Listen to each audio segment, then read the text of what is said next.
recently, I've had to teach my mother the game of pause. She's always talking to me about my niece. She says things like, you know, she couldn't fit the whole thing in her mouth. Mom, pause. You gotta pause that. And Yeah, I taught her what it meant, and now she does it.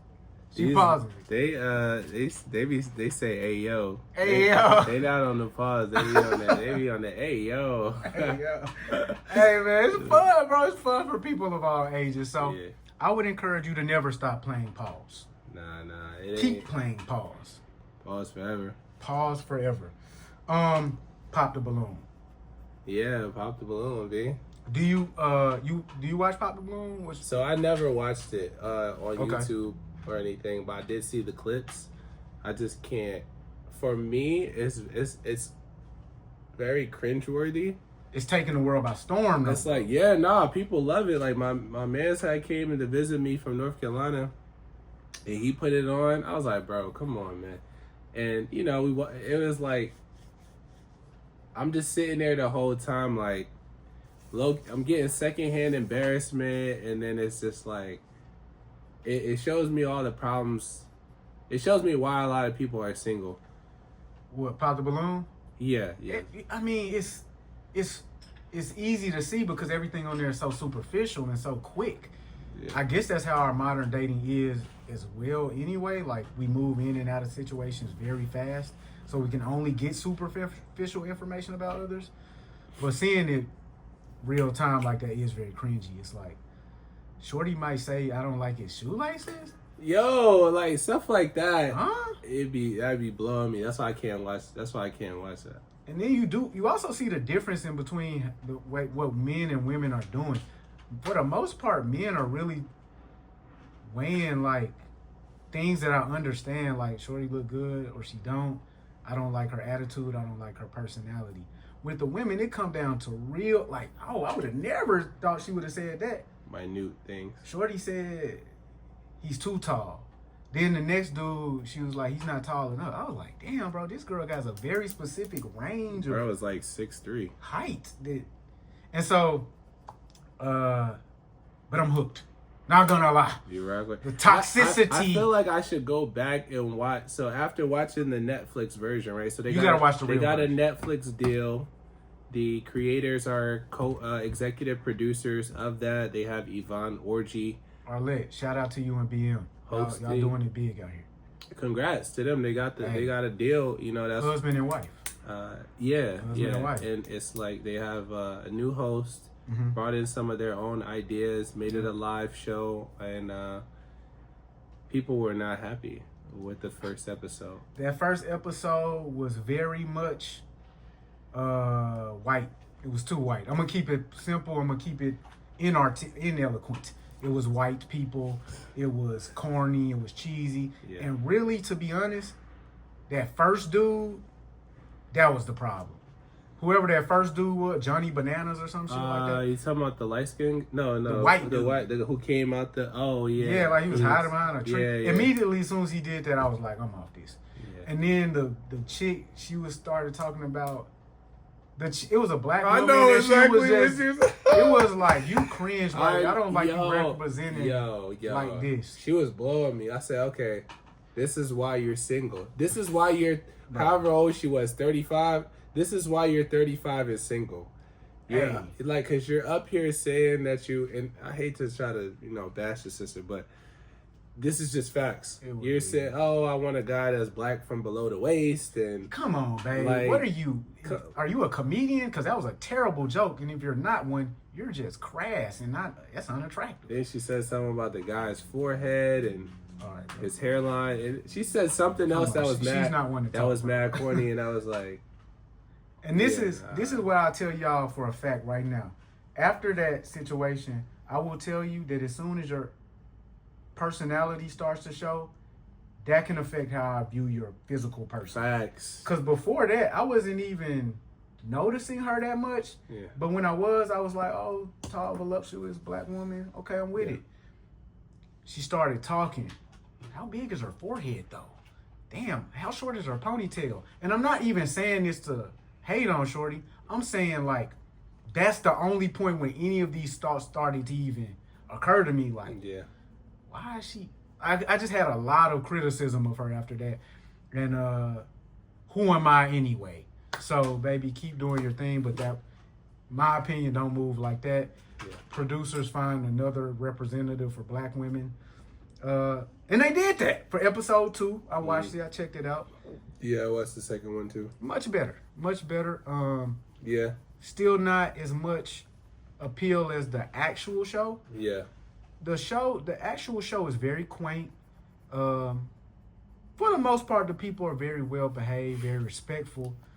And Arlette does a really good job of directing it to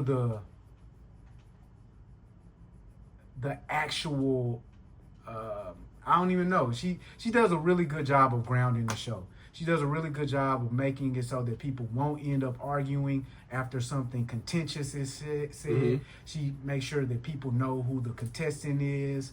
And she does a good job of bringing out more of their personality as well. All the while, she's not, you don't know anything about her. She's good at playing the wallflower.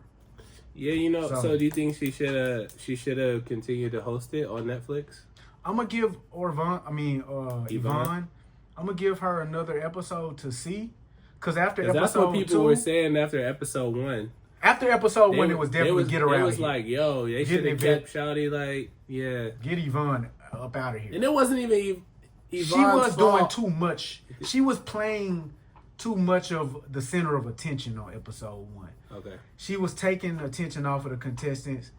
And again, I'm not the showrunner, but as a fan of the toxicity, she just was putting herself in there a little too much. Episode 2, she did a great balance of saying a joke, giving her personality, letting the contestants shine, panelists. So I'm with it. I'm with it. But this, to me, this is a lesson on business and brand partnerships.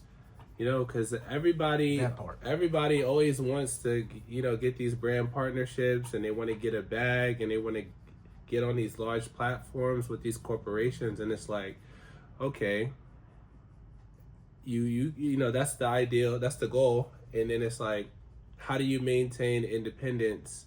Well, I guess that's an oxymoron. How do you maintain your identity?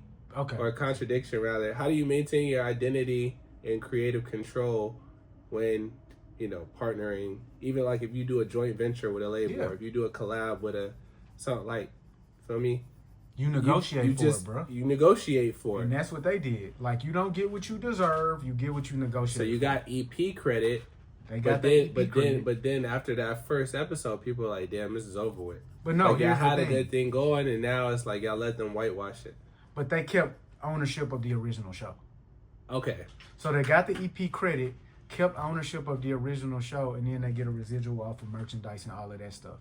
So Netflix is going to super whitewash that version, make a game probably, all of that kind of stuff. They get a residual off of that, and then they get to continue producing their show. Now that's fire. And so that show gets about 1 million views within a 24-hour.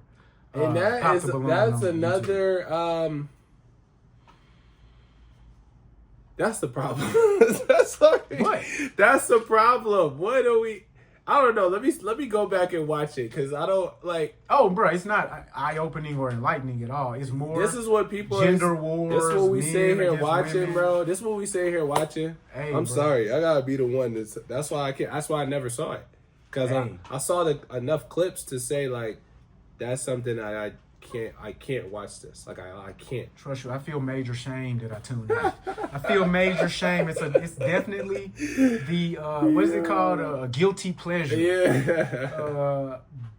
What I will say, comfort show, is that it's not as bad as the offshoots. Here's an example of an offshoot.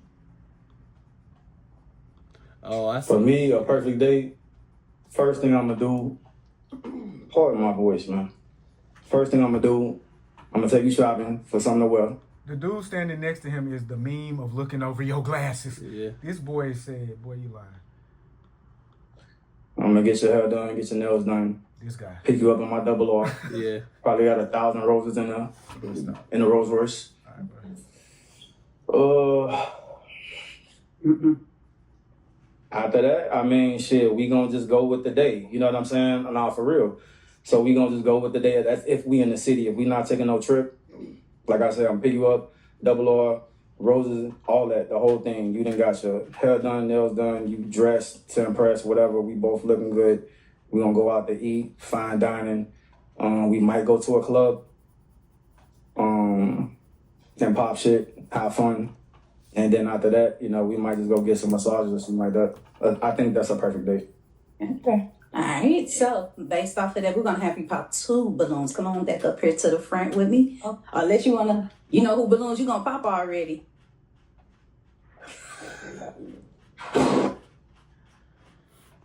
Basically, Ty, why does that man love a random stranger more than you love your own wife? Because I never seen you pick her up in a double R with 1,000 roses, and then y'all go to the day brunch, and then y'all go get her hair and nails did, and then y'all stop at the mall and buy her some clothes, and then y'all go get couples massage. I never seen that happen at your crib. So why do you love your wife not enough, bro?